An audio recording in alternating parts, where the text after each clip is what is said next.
young Jake on his journey back to Normandy. It's impressive, isn't it? Alan Kinder from Gainesville, Georgia, going back too after answering the call 80 years ago. It would have been terrible not to have been in it at the time. Personal pride was important to everybody, you know. Irving Locker in Oxford, Florida, getting ready to. That's my helmet during the war. There's a reason he's going back. People have to know that freedom is not free.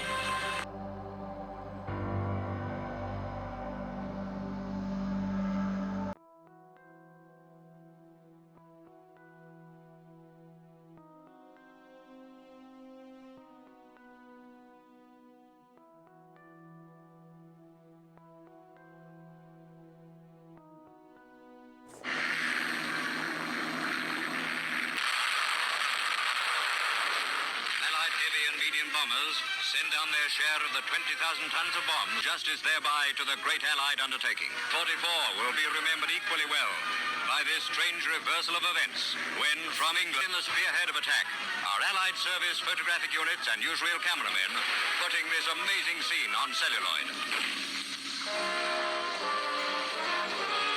French rooftops over the bows of Allied landing craft beaching on the Normandy shore.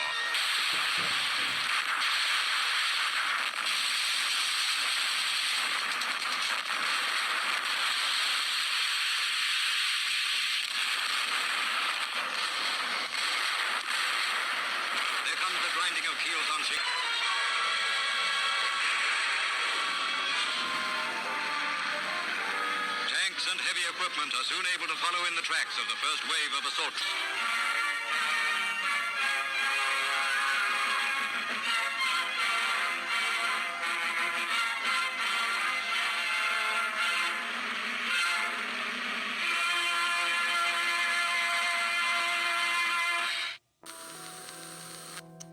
Is the coast of Normandy, whose beaches, Gold, Juno, Sword, Utah, and Omaha, now live in history. Along this narrow stretch of sand and sea, a battle was joined between the world of freedom and the world of tyranny. For nearly 5 terror-filled years, hundreds of millions of people lived under the Nazi jackboot that had enslaved Europe.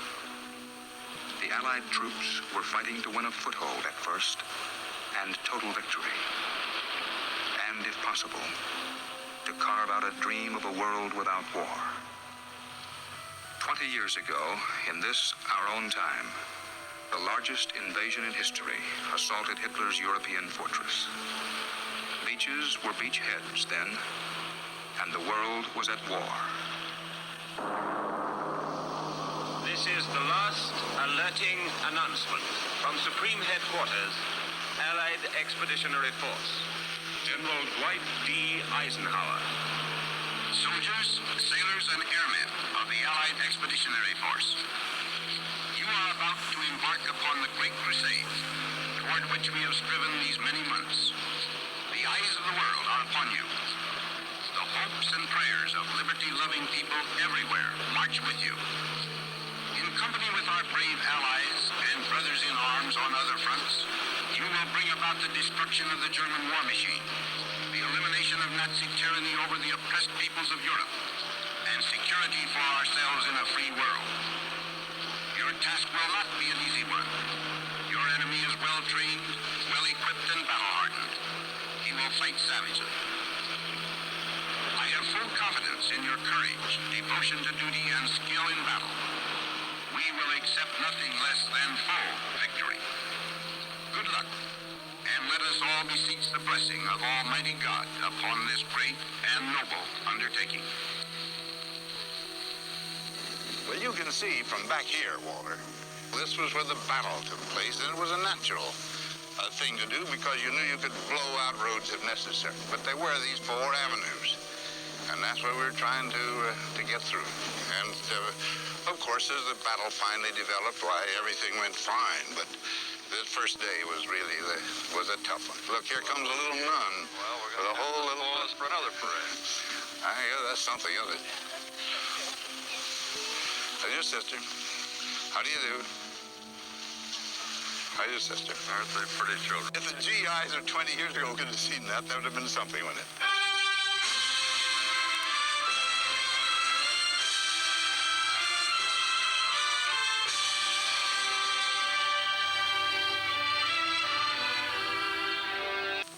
This is Southwick House near Portsmouth on the south coast of England.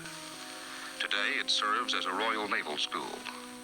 But 20 years ago it was the forward tactical base of Schaeff, Supreme Headquarters, Allied Expeditionary Force. From here, the D-Day spark was ignited that led to the liberation of the continent. To recapture the tempo of that time, General Eisenhower returned to the war room with CBS News correspondent Walter Cronkite, where the original invasion map has been preserved just as it appeared that morning of 6 June 1944, with the units frozen at D-Day, H hour. This room was then the most secret in the Allied world. General, when in the planning did Normandy first come into the picture as the site? Well, the detailed planning started long about the fall of 1943 and was under charge of a man named Morgan, General Fred Morgan of the British Army. And it took months of planning, and he was in many ways the father of the plan that was executed here, the start being on D-Day. And what about the date? When was that first chosen? Well, there was first of all, the Joint Chiefs of Staff and the two governments, the Western governments, had told Generalissimo Stalin that we would attack in May. So we began to examine the weather, and we had to have a particular combination of tides, light, and moon. And this was showed that you had about a few days in June where you could have the perfect conditions, or nearly perfect conditions, and a few days in May. We'd like to have gone on the 5th of May. But to get the breadth of attack we thought necessary, we had to wait until June. Now, the ideal days were from June 4th. 5th was the ideal day, but 4th was satisfactory, 5th, 6th, and 7th, and even possibly 8th. But that would have been stretching a little bit. Now, I picked June 5th as the best. And we came down here hoping and praying that the weather would be sufficiently good we could go on the June 5th. Well, General Eisenhower, June 4th was the day when you had to make the decision to go on June the 5th. That is correct. What happened on that day, June 4th? Early on the morning of June 4th, I came from my camp about a mile from here, came into this room. And Captain Stagg, who was the chief meteorologist for the Allied forces, he was supported by 2 or 3 Americans, a couple other Britishers. But he made the presentations. That morning, the stars were out. It looked beautiful. And he gave us the worst report you ever saw. And he talked about gales hitting the Normandy beaches, and winds up to, the rate of 45 miles an hour, that kind of thing. Landing would be impossible. So I just said, all right, we have to postpone. So we postponed for 24 hours. There wasn't any question of going the 5th. I mean, none of your commanders said, oh, no. Advise going. I believe Montgomery said he was ready to go. But it didn't, the conditions were such that I knew. We'd had our troubles down in the Casablanca beach when you got surf pretty high. We also had some in Sicily. So it was it wasn't in the cards. You couldn't go. So you stood down on the 4th. That's right, and that was it. And the weather when we did that looked so lovely. But in the morning of the 5th, Walter, here's the big thing. Morning of 5th, I came over here. The weather was terrible. This house was shaking. Now, you said, well, there's no use almost of looking at this thing again. But this one thing about it, it certainly increased my confidence in Captain Stagg and his crowd, because 24 hours earlier, when it looked so nice, they said, this is what you're going to have. And we had it. Oh, it was really storming. General Eisenhower, who was here with you? Well, first of all, it was my chief of staff, General Smith, an American. And then we had General Montgomery from the British forces and General Bradley from ours. Then there was Ramsey, who was a naval commander, Lee Mallory, who was the British commander of the Air Forces. My deputy was Tedder, and all those people were here. And there wasn't too much talk. We listened, and all of us had heard this, you know, time and again, because you remember, we had made practice runs. We'd had Captain Stagg and his group before us, certainly before me, for twice a day for some days to just see how this thing worked out. Because we'd always have the proof 2 days later, you see. And he had told us the evening before, we might have a little bit of improvement in this weather next day, and we talked that over. That was about 10 o'clock on the night of June the 4th. We talked it over and we chatted around here maybe for a half hour. But the next morning, when he came in, sort of a little grin on his face, he didn't laugh too much, but he was a fine man. And he said, well, now I'll give you some good news. And then he told us about this high that got in here and gave us some hope. And he, as I remember, he predicted this good weather would last between 24 and 36 hours. Now that wasn't too good because you could get so many troops ashore and then have to stop landing, and it'd be pretty bad. But we were trying for these, these artificial ports, and we hoped that with this break, we could do it. It was still a chancy thing. But when he gave it and said that the waves now on the beaches were not going to be more than 3 feet or something of that kind, and the wind was going down, there'd be some opportunity for bombing, and the gunfire from the naval ships could be spotted pretty well. I thought it was just the best of a bad bargain, so I possibly sat silently just reviewing these things, maybe, I'd say 35 or 45 seconds. Now it's been reported by some of the people present. For example, my own chief staff says that 5 minutes. Well, I know that one, but 5 minutes under such conditions sound like a year. Actually, I think after 30, 45 seconds, something like that, I just got up and said, okay, we'll go, and this room was emptied in 2 seconds. The Japanese press is taking a seemingly bold attitude toward the United States today, following the announcement of the three-power alliance.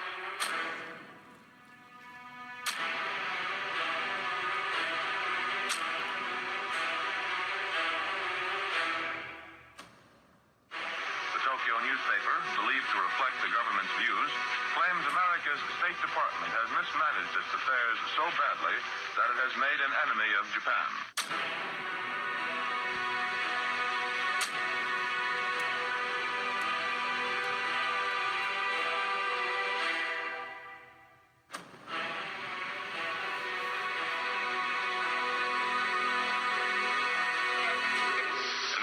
New tension has cropped up.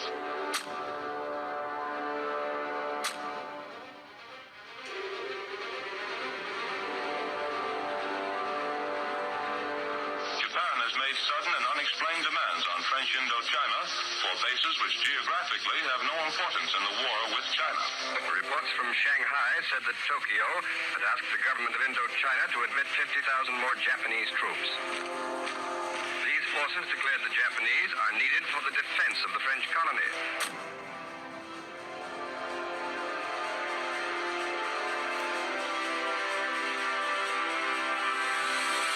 If Great Britain goes down, the Axis powers will control the continents of Europe and Asia and Africa and Australasia and the high seas, and they will be in a position to bring enormous military and naval resources against this hemisphere. It is no exaggeration to say that all of us in the Americas would be living at the point of a gun. The people of Europe who are defending themselves do not ask us to do their fighting. They ask us for the implements of war, the planes, the tanks, the guns, freighters, which will enable them to fight for their liberty and our security. There is no demand for sending an American expeditionary force outside our own border. We must be the great arsenal of democracy. For us, this is an emergency as serious as war itself. You made your decision. Well, what were you thinking of during those 45 seconds? Well, I think just reviewing briefly all of the possibilities you had for a success and what would be the penalties, not only of failure, of making a bad decision if you were too rash. On the other hand, the penalties of not making a decision and saying we'll wait some more.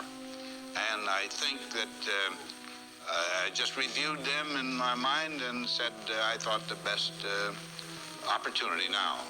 We were given sort of a God-given opportunity in this little space of good weather, of which the Germans knew nothing, it turned out later. And I said yes. Now, this was at approximately 4:15, June the 5th. You had about 20 hours to wait before the first airborne troops went in, and 24 hours before, 26 hours before the ground forces hit the beach. What did you do during all those hours of waiting? Well, of course, that's the most terrible time for the senior commander. He's done all that he can do, all the planning, and matter of fact, there's very little more that any commander below above division command can do anything after once you get started. So, first thing I did, I went over and fortified myself with a lot of coffee and breakfast. Then I began to go up and down the wharves. Some of the ships were still starting out, and I saw people that had sent them off and so on. And I came up here during the middle of the day to see if any news coming out, and I kept pretty close to my communication center. And then finally, along about 6 in the evening, I went over to a field from which the American airborne, started out. Now, I couldn't go to all these fields because there were many of them, but I did go into the 101st Division, and it was a very fine experience. They were getting ready and all camouflaged and their faces blackened and all this. And there they saw me, and of course they'd recognize me. They said, "Now quit worrying, General. We'll take care of this thing for you." And that kind of thing, it was a good feeling. But as they started off, I watched them out of sight. Then it took me a couple hours to get back to my headquarters. One of the most famous pictures of D-Day was of you talking to the paratroopers in their camouflage. And one of the versions of that visit, I think, said that as you turned away, this reporter saw a tear in your eye. Well, I don't know about that. It could have been possible because, look, here's the kind of an operation you start. You know there are going to be losses along the line. They're going to be bad because we knew this. They were mobile troops, German troops in that area. There was all sorts of flak, anti-aircraft stuff. And there could easily have been fighters coming into these helpless troop carriers.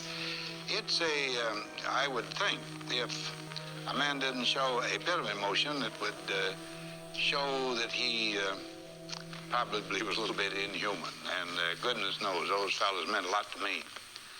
And you just had to make these decisions on the bay when you're in war. I'm going to do something that will be to my country's advantage for the least cost. You can't say without cost. You know they're going to lose. Well, now, in the selection of Normandy as opposed to the Pas-de-Calais area where the crossing was much shorter and so forth, was the surprise element of Normandy the principal factor in making that decision, or were there other factors? Well, yes, that was one. Although, strangely enough, Hitler, with all his intuition, did have one good guess. But he never thought it was good enough that he would order the main defense to be made in Normandy. We knew, of course, you could not keep the Germans from knowing that great things were afoot. We had to try to surprise him on location and timing. And then timing, not only the general timing, but if possible, in the time of day. In any way that you could would surprise him, that was all to our benefit. How do you think we succeeded so well in keeping the secret of the location and the day? Well, of course, extreme measures were taken. When we started to move the troops south to get to their embarkation places, we just penned them up, and we wouldn't let them out. There was no running around in the villages around here. The people down in these cages, you might say, you couldn't call them anything else because they were fenced in. They were crowded up, and everybody was unhappy, and worse than this. We went so far that we stopped all diplomatic exchanges from the embassies of the world with London, and this was embarrassing to their government, but they were sturdy. They stuck right by it. We did everything to keep any information going out, and on top of that, we did a lot to confuse the enemy. We put phantom armies, and we put radios and things with phantom messages going back and forth all the time between a Army group commander and his new outfits. Well, to show you how we succeeded, Mr. Speidel, or General Speidel of the German Army, who was the chief of staff to Rommel, in writing his book 5 years later, he said, we wondered why the Allies didn't use very quickly their 75 divisions. We didn't have 75 divisions. We had about, I think it was 35 in all England, or all Britain, including the Canadian, the British, and one Polish, and I think a French, and all of our own. And in more than that, the Germans kept those horses back in the Pas-de-Calais. They kept all those divisions when we were fighting in Normandy because they still believed the main attack was coming over Pas-de-Calais. So our deception measures worked well. General Eisenhower, what was your greatest concern on D-Day? What worried you most? Well, more than anything else, the airdrop, particularly the airdrop in the Cotentin Peninsula. We thought that it was necessary because here is the Utah beach down here, right here, really is where the landing spot. Behind that was a big lagoon that had been constructed by the Germans. Over that lagoon, which was a deep one, were just several exits, and only 3 of them were usable. Now, we felt unless we had some of the paratroopers to come and get the exits of that lagoon, these people here might be pinned down, and then Boche artillery and mortars and so on just pound them to pieces, and the thing would be done, just no good. This attack, first of all, was just going to be this. Now we wanted to widen it to get this in here, to get Cherbourg more quickly, and to spread the defenses. Well, Air Chief Marshal Lee Mallory, very courageous man, had made up his mind that this area in here, which had been reinforced with mobile troops, and which had a lot of flak, and particularly along the coastlines, would just be probably too tough for the the paratroopers to get in there.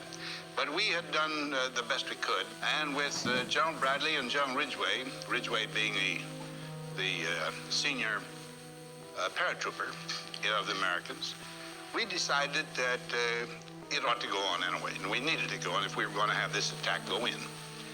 Well, Lee Mallory accepted it for the moment, but he came back, and he was so sure we were making a bad error that about a day or 2 before the attack, he came to see me down in my camp down here.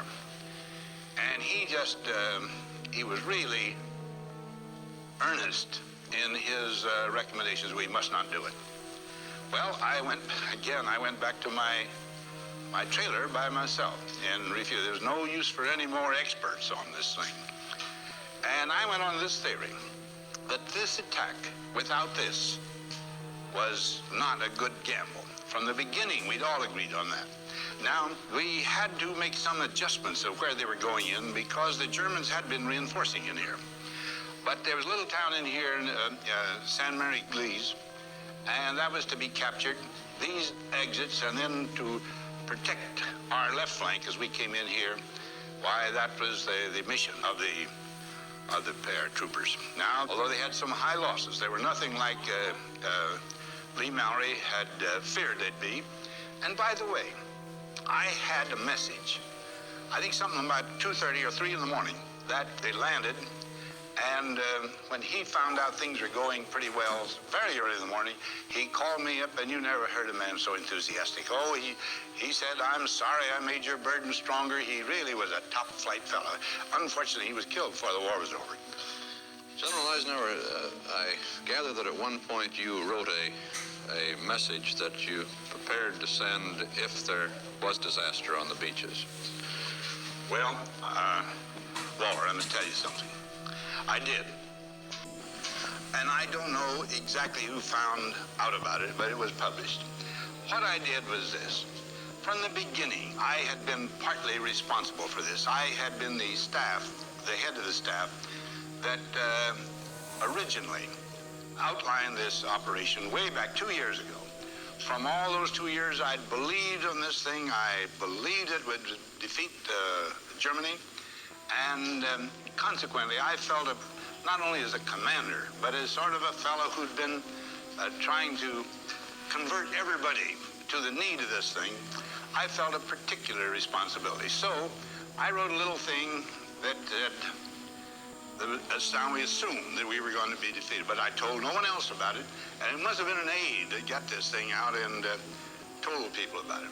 I just said, the landing has been a failure, and it's no one's fault but mine. I was the one that picked out I knew it couldn't fail except on weather. I was the one that was responsible for the decision to go, and all the fault belongs to me, and that's that. Because if it did fail, you know this, I was going into oblivion anyway, so I might as well take full responsibility. After his reunion with the past at Southwick House, General Eisenhower drove to the Royal Naval Yard at Portsmouth, where he was greeted as an old friend and comrade in arms. With a twittering of massed bosun's pipes, he sailed aboard a modern British frigate, HMS Gurkha, repeating the journey he made to the Normandy beaches in a British mine layer shortly after the landings.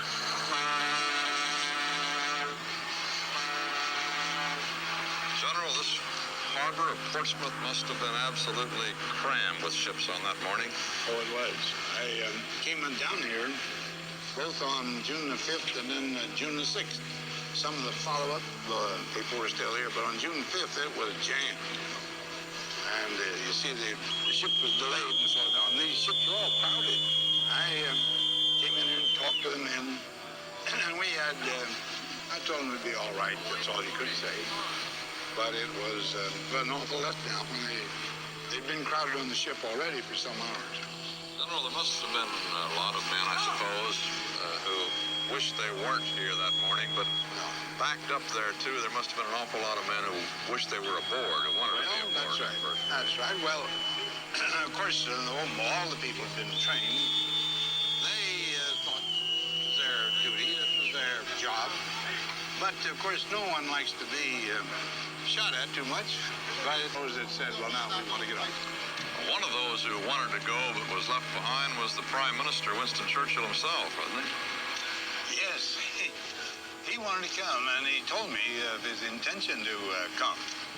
And I told him he couldn't do it. I was commander-in-chief of this operation, and I wasn't going to risk him because he was worth too much to the Allied cause. Well, he thought a moment, and he said, General, he said, you have the operational command of all of these forces. I said, yes, that's right. But he said, but you are not responsible for, administratively, for the makeup of the crews. And I said, no, that's right. He said, well then, he said, I can sign on as a member of the crew of one of His Majesty's ships, and there's nothing that you can do. And I said, that's correct. But Winston, you will make my burden a lot heavier by doing it. So we left it there.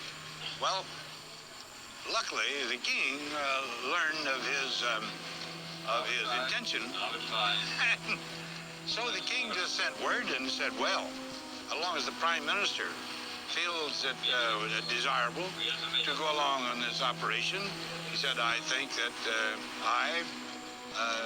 it'd be my duty now to go along with you. So he sent word to the prime minister. He also would be. Well, of course, the prime minister didn't want to take a chance with the king, so he didn't go. That's the way it stopped. He was a staunch old fighter, that fellow. He was opposed to this operation, though, for a while, wasn't he? Well, for a long time. You know, in the last briefing we had, I think it was about May 15th, we'll say, he used an expression that the Americans thought rather odd. He said, I'm hardening toward this enterprise. Well, this meant to us that he was beginning to become more confident of his success.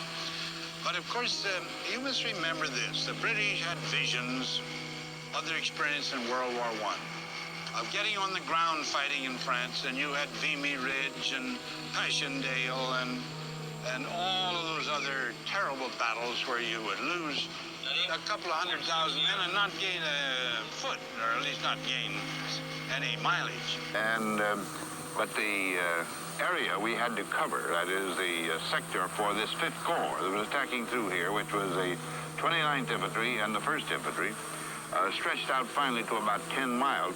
Well, now, what was the chronology of D-Day morning here? The troops hit the beach here about what time? Well, they hit the beach, as I recall, about 7:25. That's what they're supposed to.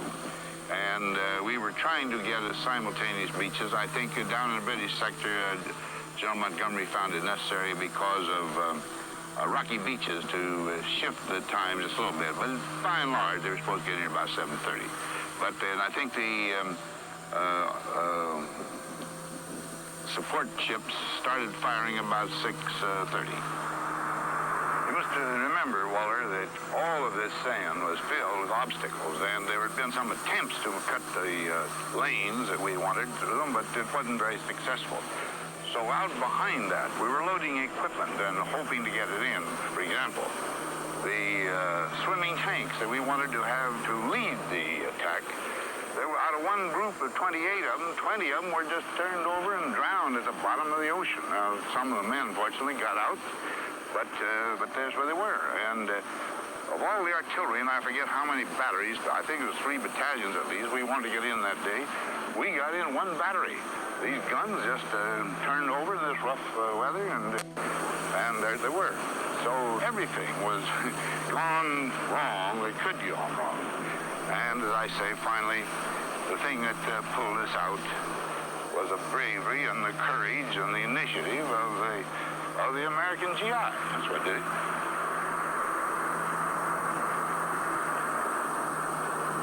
During the course of the day, this beach got so plugged up that the beach master had to tell the new LCIs and LCTs coming in to circle, and they were sort of like milling cattle out there and still getting shot at, and it was just a really terrible situation in this sector. Now, some of them, you remember, had been in these crowded ships for 4 days. Remember, we'd had a 1 day of postponement.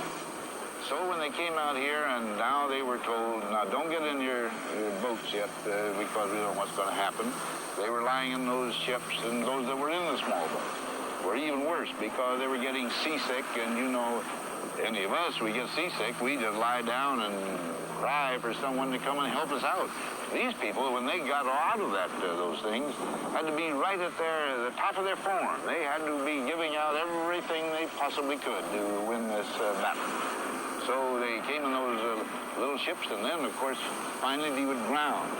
And now you had a long, broad space to come across here, and they had to come, had to wade some of them, and because even LCTs and LCIs are not riding on top of the water, they're down in the water, a couple feet. So they had to wade in, then begin the sprinting, because they're up here to get a place where they can begin shooting.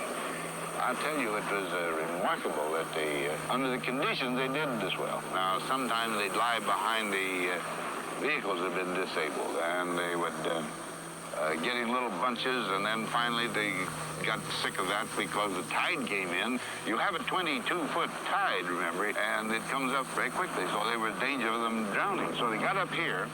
They were under fire all the time, and finally some hardy soul just got up and said, come on, fellas, I'm sick of this, and let's try it. And we began to see these little individual acts of heroism. It's a very acme, you know, and the fellow starts off with that high ground up there, and they get 2 or 3 behind him. They get to become 20 and 30, and finally you've got some real power, and things begin to loosen up. Did you ever learn learn who was the man who finally said, let's get off these beaches and get in them? Well, there was no one good. You see, up until you can get communication with between companies to battalions and battalions to regiments and regiments to your division, there's not much the fellow can do. He doesn't know what's going on. It had to be the local commanders, the platoon leaders and the squad leaders. That was not a general battle after all. We'd all done all the planning. We thought we had made the best plan that would save the most lives and get the most benefit out of it. But those are the people that had to do the job, and we must never forget that. It was just GI and his platoon and company and squad leaders.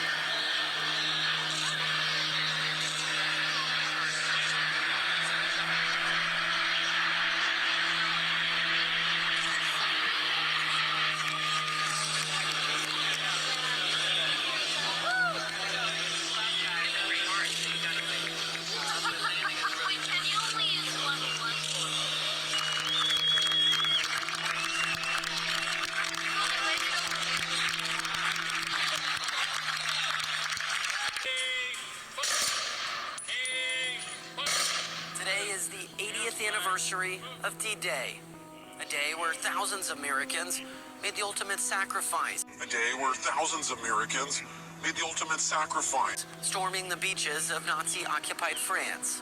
It's the definition of mission service. I'm Zach Williamson, here at Memorial Park, where a ceremony was held earlier this morning to remember and honor those American heroes. Part of the ceremony included paratroopers landing in, which holds even more significance as 9,000 Americans lost their lives parachuting in on D-Day and in the ensuing Battle of Normandy. I asked one of those who made the jump today, a veteran himself, what he was thinking about when coming in. Salute to my brothers, the paratroopers, and of course all the soldiers and military personnel that went into D-Day and kept our country free. Another event held this evening honoring those American heroes at the Nebraska Army National Guard Museum. In 2022, I paid a visit to the museum in Seward, meeting with veteran and museum historian Jerry Meyer. Meyer educated me then about the impact Nebraskans had 80 years ago today, including one Nebraskan from Columbus named Andrew Higgins. Higgins designed the amphibious boats that soldiers arrived to the beaches on. Eisenhower said, Andrew Higgins is the man that won the war for us. If he had not designed and built these boats here, we couldn't have gone over an open beach. The whole strategy of the war would have been different. U.S. Undersecretary of State John Bass joined veterans, service members, and guests there this evening to see an original amphibious Higgins boat. Let's all be sure to take some time this evening and remember those American heroes who made that sacrifice 80 years ago, protecting us and our freedoms. We are here tonight at the Normandy American Cemetery in France. Tomorrow marks 80 years since thousands of brave American sons stormed the beaches of Normandy. For more than 5 years now, we have been documenting their journey, their stories, their message to everyone at home watching as they make their journey back.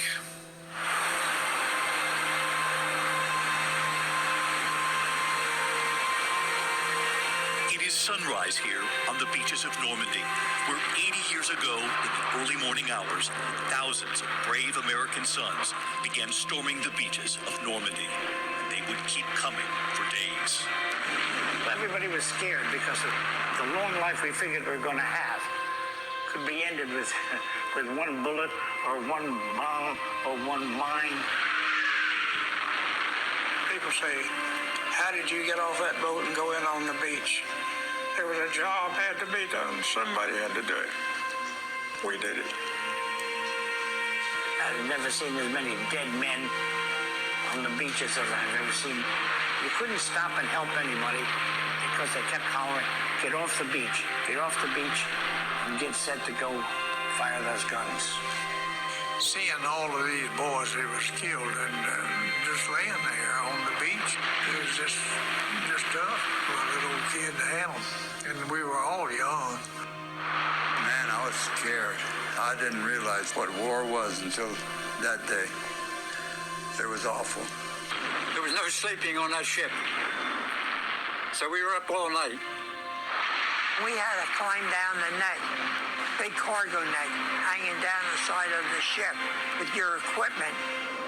If you slipped, you wind up in between and being crushed. There were parachutes in trees. We knew the people had to be killed. You grew up in a hurry. For 5 years now, we have been documenting our World War II veterans. We lose 131 heroes every day in the U.S. Fewer than 1% of them are still here. In this towing garage in Vineland, New Jersey, a quiet World War II veteran has been coming to work here since 1964. Tim, how are you? What an honor and a pleasure this is for me. Oh, this is an honor for me. Tim Kanairi is 102. You still remember you were 22 years old when you landed on that beach. Yes, I do. What you were doing was you had to move, keep moving. You didn't have time to think about. That's right. He was a medic. You were there to help the injured. And there were many. Yes. He shows me the photos and the notes he took as a young man at war. You wrote here, Bloody Beach. Bloody Beach. He was part of the 45th Evacuation Hospital. You helped get them home. Well, that's the thing. That's the thing. There's a lot of them didn't make it. We spent time with Harold Himmelsbach, too, raised in Yakima, Washington. He is now 98. Harold. How are you? It's an honor. He remembers landing on that beach on D-Day. It was the most dramatic time of my life, and I remember best and saw things that very few people would ever see. I was saved, other guys died within feet of me. He was just 18. I remember I had to pick up one guy's head, because he'd been cut and so forth, and you almost took it as the reality of where you were. In other words, you knew you had to do these things. It was just take care of your friend, and that's what we all did. We were all Americans. The letter he wrote home to his mother. Dear Mom, I suppose I should begin this by telling you I am somewhere in France. So many of those young American soldiers kept diaries.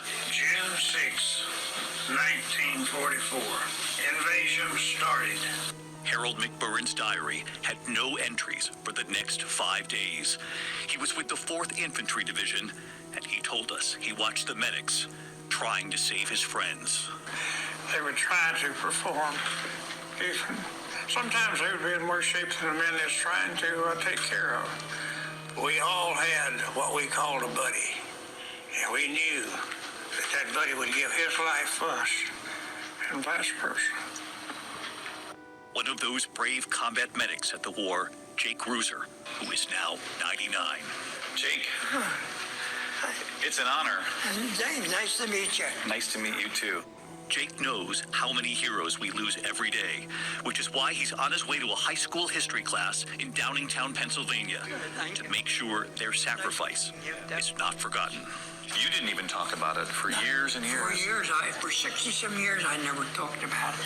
Why do you think you didn't talk about it for so long? Don't know. You all came home and got to work. We got home, came home, went to finish our education, and we went to work. Hello, Mr. Ruser. How are you? The principal and the students who are now nearly Jake's age when he was sent off to the war. The world we live in today is no accident. The freedom we enjoy today is a result of the actions of heroic folks like Mr. Ruser. The students fixed on Jake's words about the combat medics who would go out into no man's land, German snipers waiting. A lot of people don't realize that you were not armed. We were not armed when you went out into no man's land. Yeah. You had to keep your eyes and ears open. And there were times when the Germans took aim. Their idea was to try to knock you out. Do you remember losing any of the medics? Oh, we lost quite a few of our medics. The students had their own questions. How did you mentally prepare yourself to go to war knowing that there was a possibility that you weren't going to return back home? You never thought about that. You always went with the idea you're going to make it through. What would you say is something you gained from the war and something you lost? I think it made you grow up sooner. I'll tell you what, you did an awful lot of praying, at least I did. thank you for your service. I mean, you put your life on the line for us. Thank you.